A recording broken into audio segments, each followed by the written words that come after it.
Do you know Benjamin Montgomery, the enslaved inventor? Benjamin Montgomery was born a slave in Virginia in 1819 and sold at the Natchez slave market to Joseph Davis, elder brother of Jefferson Davis, the future president of the Confederacy. He lived at Joseph's Hurricane Plantation. Early on, Benjamin showed an extraordinary intelligence. Despite laws in the South against educating slaves, Joseph's children taught Benjamin to read and write with their father's approval. Joseph Davis had non traditional ideas about respect of persons, despite his status as Southerner and slave owner. Montgomery was allowed to create his own small library and given access to Davis's library. His talents were rewarded.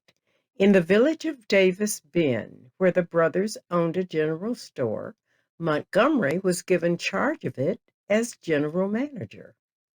Encouraged to improve his skills, Montgomery learned to survey land. He mastered architectural drawings that were used for construction of large buildings, including the prestigious Hurricane Cottage Garden. Montgomery oversaw construction and maintenance of levees for flood protection. He became manager of both Davis brothers' plantations. Yes, the future president of the Confederacy had a slave managing his plantation and businesses. In Davis Bend, Montgomery was so well favored by the Davis brothers, they allowed him to open his own general store on their plantation, where he extended lines of credit. He was a respected machinist and mechanic who served black and white customers. Yes, in the pre war Mississippi South. Water levels varied in certain areas, creating a problem for larger commerce boats navigating between states, risking steamboats going adrift or getting stuck in low water. This impacted Davis Bend. Delivery of products for the store and plantation could be delayed for days or not placed on the delivery route.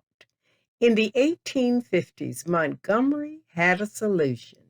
As an inventor, he developed a propeller for shallow water.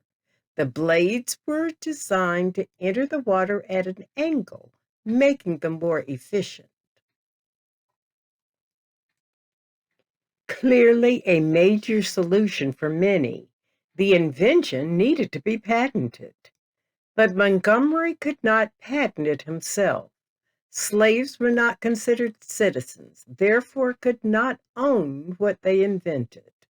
Both Joseph and Jefferson Davis tried to patent the propeller in their names, but Attorney General Jeremiah Black, June 10, 1858, denied it in a statement of law. Quote, a machine invented by a slave, though it be new and useful, cannot, in the present state of the law, be patented. I may add that if such patent were issued to the master, it would not protect him in the courts against persons who might infringe it. End quote. When Jefferson Davis became president of the Confederate States, he backed legislation that would allow slave owners to patent the inventions of their slaves. During the war, Montgomery kept both plantations running while the brothers upheld the Confederate cause. After emancipation, Montgomery purchased Joseph Davis's plantation and other properties with a long-term loan for $300,000. He became one of the wealthiest cotton planters in post-Civil War Mississippi. He owned thousands of acres of land and also founded and ran a market center called Montgomery and Sons that included a store, several warehouses, and a steam-driven cotton gin and press. Now he owned the Hurricane Garden Cottage.